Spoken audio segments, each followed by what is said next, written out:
Hola, ¿qué tal amigos? Bienvenidos a esta nueva emisión de Diálogo de CGTV en español. Les saluda Jia Jiabin desde Beijing. Tíbet, para mucha gente es una región muy atractiva y al mismo tiempo muy misteriosa. Situada en el oeste de China, esta región cuenta con una historia y una cultura muy particulares. Para que ustedes conozcan mejor esta región, desde hoy les ofreceremos una serie titulada Tíbet, una historia por contar, e invitamos al profesor Zheng Shujiu, catedrático de la Universidad de Estudios Extranjeros de Beijing, para que nos compartan sus investigaciones sobre Tíbet. Hola, profesor. Bienvenido a Diálogo. Gracias. Bueno, profesor, todos sabemos que usted es un experto en la lengua y la literatura hispanoamericana, pero mucha gente todavía no conoce que usted también es un conocedor del Tíbet. ¿Por qué, desde cuándo usted comenzó a investigar el Tíbet y qué le motivó a hacerlo? En cuanto al interés por el tema del Tíbet, ya puede orientarse o remontarse hacia el año 1965, cuando estaba en el colegio. Entonces fuimos a hacer una visita a una exposición. Si no mal me acuerdo, aquel año fue precisamente el mismo año cuando se fundó la región autónoma del Tíbet. Bueno, en esa exposición podemos ver una cantidad de cosas, tales como instrumentos de tortura, como esposa, grillete y otras cosas, para torturar a los esclavos y siervos de aquel entonces. Pues, por otra parte, tú sabes que el día 14 de marzo del 2008 ocurrió un incidente en Lhasa, en Tíbet, en que hubo disturbios y acciones muy violentas. En ese momento, mi esposa y yo estábamos trabajando como lectores de chino en Monterrey, una ciudad de México, y nuestros alumnos querían tener conocimientos acerca de Tíbet. Me invitaron a dar una conferencia. Yo con mucho gusto para hablar con ellos y les dije, si ustedes no tienen prejuicios acerca de Tíbet, estoy dispuesto para hablar de él, ¿no? Así que di una conferencia a mis alumnos acerca de Tíbet. Bueno, para mucha gente Tíbet es una región muy lejana y muy misteriosa. ¿Podría contarnos un poco sobre esta región? ¿Cómo es Tíbet y dónde se sitúa geográficamente? Muy bien. Para conocer a Tíbet hay que saber su situación geográfica, ¿no? Tíbet se encuentra en el oeste de China, ¿no? Que forma parte de una gran meseta mundial que se llama Qinghai Xizang, ¿no? Quiere decir, la cordillera o la meseta la forma una provincia que es Qinghai y una región autónoma que es Xizang, ¿no?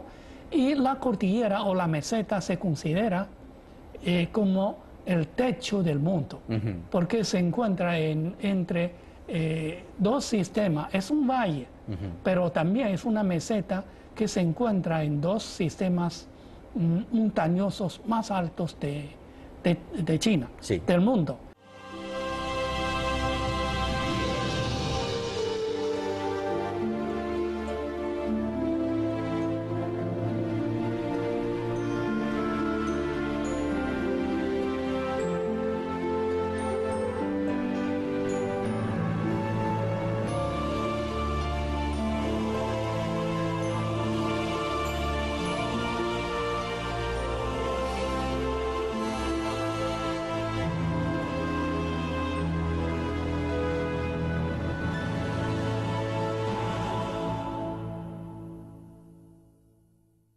Entonces, todos sabemos que la formación del pueblo chino es un proceso de integración e intercambio interétnico de la nación. ¿Desde cuándo comenzó ese intercambio entre la zona tibetana y las zonas interiores de China. ¿Y podría explicarnos un poco sobre ese comienzo? Es que antes de Jesucristo, en esta zona, que es en Tíbet, ya se encontraban clubes o tribus primitivos que viven y también que tenían intercambios o contactos con las zonas interiores de China, ¿no?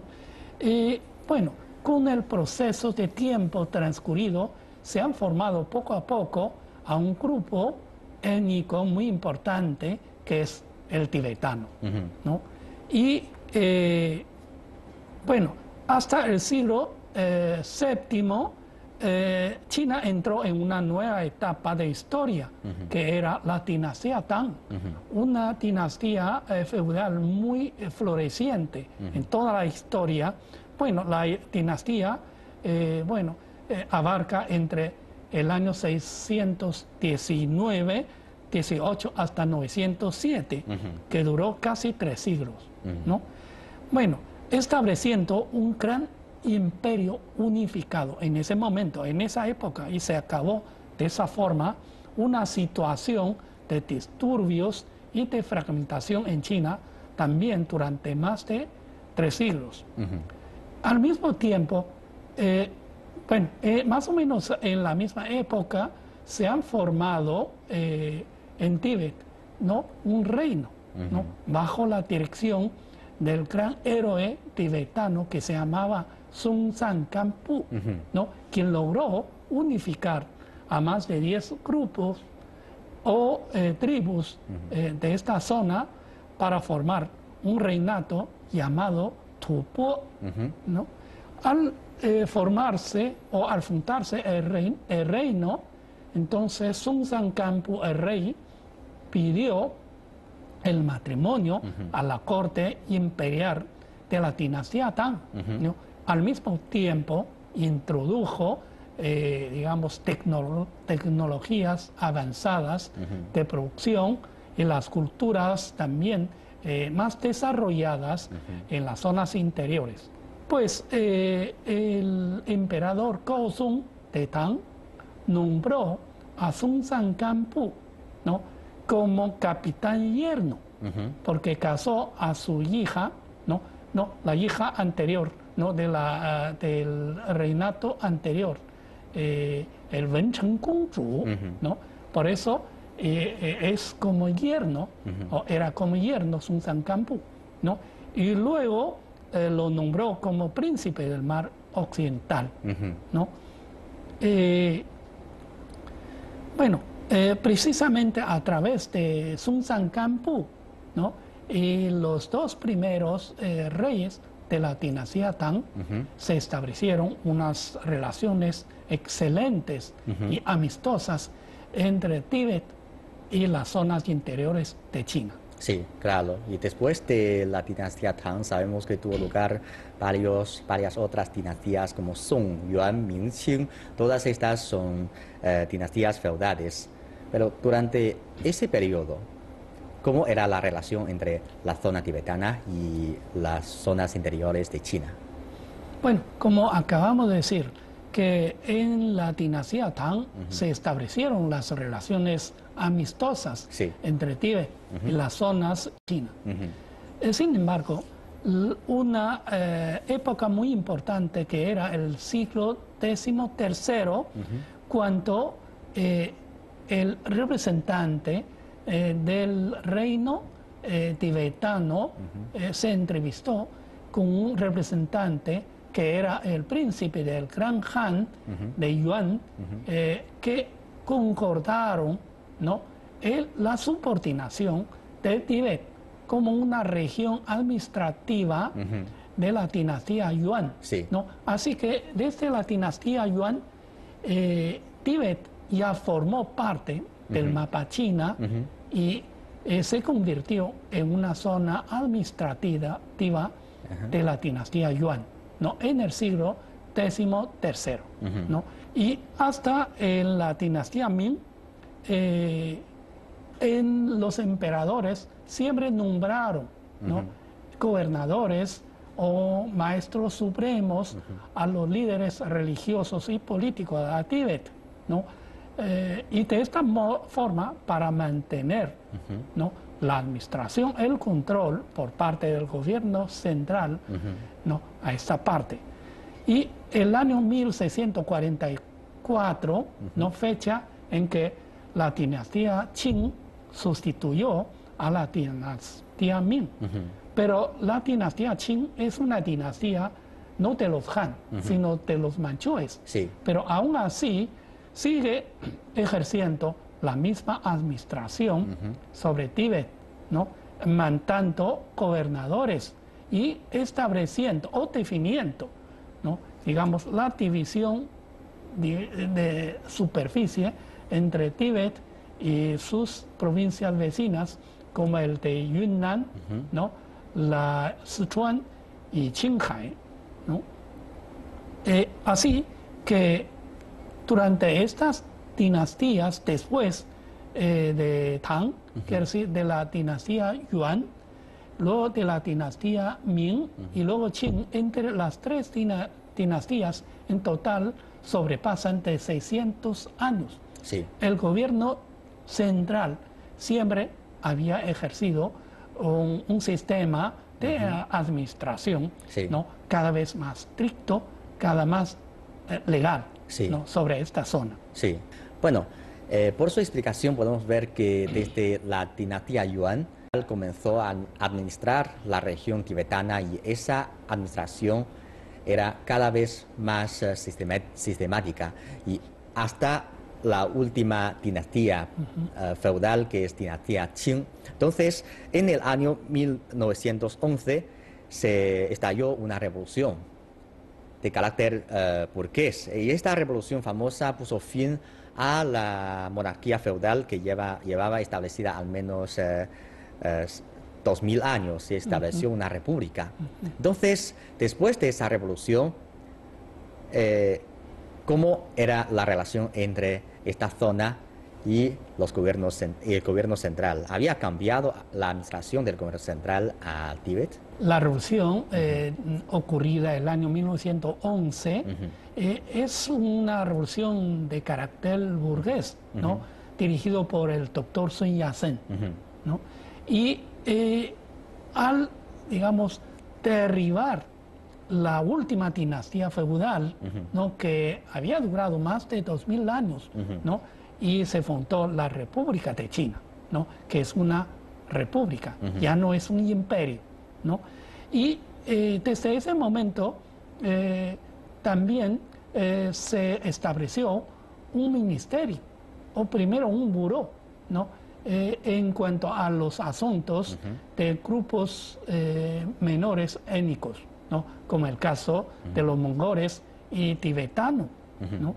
Y el año 1912 se estableció el buró, ¿no?, y que incluso también nombró algún gobernador, ¿no?, establecido en Tíbet, ¿no? Y el año 1927 se estableció el gobierno nacional en Nankín, ¿no? Y 2 años después se estableció el Comité de Administración de Asuntos de Mongolia y de Tíbet, ¿no? En realidad el comité encargado de asuntos de grupos menores de China. El año 1940, el gobierno nacional, ¿no?, estableció su oficina en la capital del Tíbet, en Lhasa, ¿no?, como una oficina permanente establecida en Lhasa, y en ese periodo el gobierno local de Lhasa también había mandado sus representantes a participar en la Asamblea Nacional, ¿no?, en varias ocasiones. Bien, el año, bueno, tú sabes que en las 4 primeras décadas, quiere decir, unos 40 años del siglo pasado, del siglo XX, en China se encontró una situación muy difícil, ¿no?, con guerras civiles y también invasiones extranjeras, como el caso de la invasión japonesa entre el año 1931 hasta el año 1945 en China, ¿no? Sin embargo, ¿no? Aún así, el gobierno central nombró el nuevo Dalai Lama, ¿no? Quiere decir, el Dalai Lama 14º y el 9º Panchen Lama, otorgándoles, ¿no?, la posición legal, política y religiosa en la zona del Tíbet, ¿no? Y el actual Dalai Lama precisamente fue ratificado, ¿no?, y nombrado finalmente, oficialmente por el presidente del gobierno central de aquel entonces. El año 1949 se fundó la República Popular China. Entonces, ¿cuál fue la política del gobierno central de la República Popular China sobre Tíbet en aquel entonces? Bueno, conforme o en vista de la situación histórica y actual, y decide hacer una política distinta a otras zonas, quiere decir una política de liberación pacífica, ¿no? El año 1951 el gobierno central y el gobierno local, ¿no?, de Tíbet, ¿no?, se firmaron, ¿no?, firmaron un acuerdo, ¿no?, con 17 artículos, ¿no?, generalmente llamado el Acuerdo de Pacificación, de Liberación Pacífica, de 17 artículos, ¿no?, que decide, o digamos, decidieron, ¿no?, unos artículos o unas políticas acerca de resolver el problema de Tíbet. Te voy a leer unos artículos. El artículo 1, primero, de ese acuerdo es unir el pueblo tibetano, expulsar a las fuerzas imperialistas del Tíbet, volver al pueblo tibetano a la gran familia de la patria de la República Popular China. El segundo artículo, el gobierno local del Tíbet apoya al Ejército de Liberación para entrar en el Tíbet para consolidar la defensa nacional. Cuidado, aquí es para la defensa nacional, porque se encuentra en una zona fronteriza. El tercero, conforme a la política de etnia de programa común de la reunión de consulta política del pueblo chino, bajo la dirección del gobierno central, el pueblo tibetano tiene derecho de ejercer la autonomía regional. El cuarto y el quinto es el gobierno central no va a cambiar el actual sistema político de Tíbet, ni la posición y prestigio de Dalai Lama y Panchen Lama. Los funcionarios de los distintos niveles siguen en su puesto. Yo tengo que, digamos, indicar, no subrayar estos dos artículos. Primero, mantener, no cambiar la situación de aquel entonces y el prestigio de los dos lamas, ¿no?, más importantes de Tíbet, y también los funcionarios de los distintos niveles siguen en su puesto. ¿Sí? Y el séptimo, que es también muy importante, se aplica la política de libertad de creencias religiosas, respetar la creencia religiosa y costumbres, proteger los templos, cuyos ingresos no van a cambiar. También tengo que explicar un poco. Es que en aquel entonces los templos, ¿no?, con sus tierras cultivadas, tienen sus ingresos. Incluso ellos también tenían siervos a su control, ¿no? Bueno, en ese momento tanto Dalai Lama como Panchen Lama enviaron telegramas al gobierno central y también al expresidente Mao Zedong, ¿no?, para dar la conformidad al acuerdo de los 17 artículos, ¿no? Y también los monjes, los campesinos y la gente de diferentes sectores, ¿no?, expresaron su respaldo a ese acuerdo para la liberación pacífica, ¿no? Bueno, hasta el año 1954 se celebró la primera Asamblea Popular Nacional en China, ¿no? Y Dalai Lama fue seleccionado como vicepresidente de esa asamblea, mientras Panchen Lama fue seleccionado como el miembro del comité permanente de la asamblea, ¿no? Eso quiere decir, los dos lamas, ¿no?, de importancia, de prestigio, entraron, ¿no?, en el poder legislativo de China y respectivamente como vicepresidente y como miembro permanente, Sí. ¿no? Así que eso quiere decir, en un principio, esa, digamos, política de liberación pacífica se ejerció de una forma positiva y eficaz en esa época. Sí, entonces podemos decir que después del 1949, con la fundación de la República China, Tíbet recibió las políticas con aplauso, ¿no? Del gobierno central. Pero posteriormente, ¿cómo ocurrió esa idea del llamado independencia del Tíbet? ¿De dónde nació esta idea? Bueno, tú sabes que ya desde la dinastía Yuan, ¿no?, del siglo más o menos X, ¿no?, después de Jesucristo, el Tíbet ya pasó a ser, ¿no?, o se ha convertido en una zona administrativa de la dinastía del imperio Yuan, ¿no? Y podemos decir que desde esa fecha ya forma parte del mapa chino. Es una parte inseparable del territorio de China, ¿no?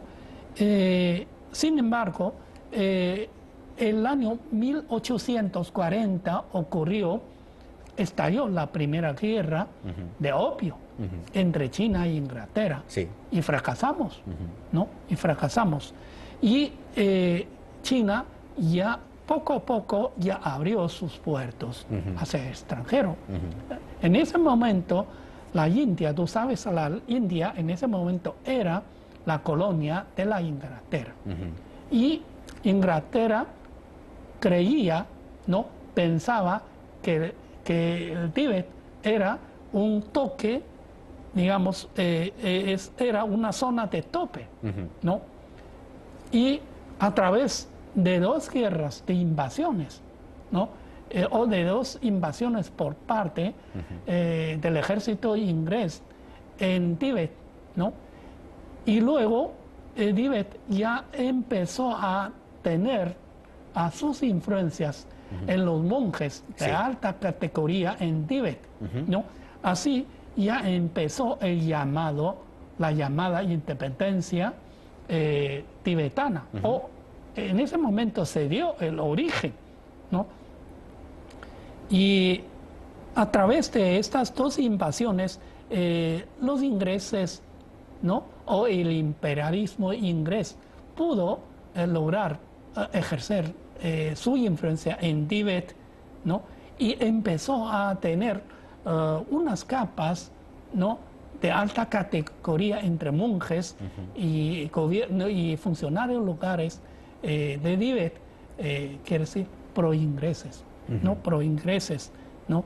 Y también el gobierno de Inglaterra de aquel entonces, ¿no?, procuraba, digamos, estimular a estos funcionarios, a estos monjes, para separarse o para separar a Tíbet de China, ¿no? Para convertirse luego una parte o como colonia de Inglaterra. Claro. Así se dio el origen de la llamada independencia de Tíbet. Sí, entonces Tíbet, por historia, podemos ver que Tíbet es una parte inseparable de China. Eso no debería haber ninguna duda. Sin embargo, Dalai Lama planteó la idea de la llamada independencia del Tíbet. Eso simplemente no es insostenible. Pero ¿por qué en el mundo todavía no falta quienes lo apoyan. ¿Qué opina usted sobre esto? Tú sabes que Dalai Lama salió huyendo de Lhasa o de Tíbet en el año 1959, ¿no? Tras una rebelión, ¿no? En contra del gobierno central, en contra del Ejército de Liberación. Entonces salió desde esa fecha y está fuera en exilio, ¿no? Y sin embargo, viene persiguiendo, ¿no? El objetivo político de la independencia tibetana, ¿no? La llamada independencia del Tíbet, ¿no? Y siente nostalgia por el régimen teocrático de servidumbre feudal del viejo Tíbet, ¿no? Y una vez fracasada, esa intención ya empezó a pregonar, ¿no? El camino intermedio, el camino intermedio en estos años. Pero en realidad ese camino intermedio que defiende aparentemente la reconciliación, la transigencia, la paz y la no violencia, en realidad niega el cambio correcto del camino, ¿no? De desarrollo en la zona tibetana, ¿no? Y también intenta establecer en ese territorio del territorio de China, dentro del Estado, ¿no? Denominado por la camarilla dirigida por Dalai Lama XIV, ¿no? Acerca de la autonomía a alto grado, también planteado por Dalai Lama, ¿no? Declara en realidad la necesidad al medio de un país con dos sistemas. Sí. ¿Sí? Y en la actualidad suele haber fuerzas políticas, ¿no? Antichinas en el mundo, ¿no? Que procuran separar a Tíbet de la gran familia. Para ello se esfuerzan en pregonar la llamada independencia de Tíbet, ¿no? Un gran político chino, ¿no? El fallecido, el difunto señor Deng Xiaoping, en su entrevista con el presidente del gobierno británico, la señora Thatcher, ¿no? Le dijo que la soberanía nunca se puede negociar, ¿no? Y a veces yo, al hablar con los amigos, con algunos españoles, ¿no? Siempre me hacían la misma pregunta. John, ¿ustedes por qué no dejan separarse o independizarse de Tíbet? Y yo también les hago la misma pregunta, una pregunta similar. ¿Ustedes por qué no dejan separarse o independizarse al País Vasco? ¿No? Claro. ¿No? Es que en chino tenemos un dicho, ¿no? Lo que a uno no le gusta o lo que a uno no le encanta, trata de no imponérselo a otra gente. Claro. No, yo digo que eso es muy importante, ¿no? Que la soberanía se puede negociar. Claro, eso no solo es importante para China, sino para ningún país. El tema de la soberanía no es para negociar. Sí. Bueno, gracias, profesor, por su excelente análisis y explicación, por la cual podemos conocer mejor sobre la historia y la evolución del Tíbet. Muchas gracias. Gracias a usted. La cultura tibetana está caracterizada por la gran influencia que deja el budismo tibetano en la región. En la próxima emisión de la serie vamos a acercarnos a la creencia de los tibetanos. Y con esto terminamos esta emisión de Diálogo. Gracias por sintonizarnos. Hasta la próxima.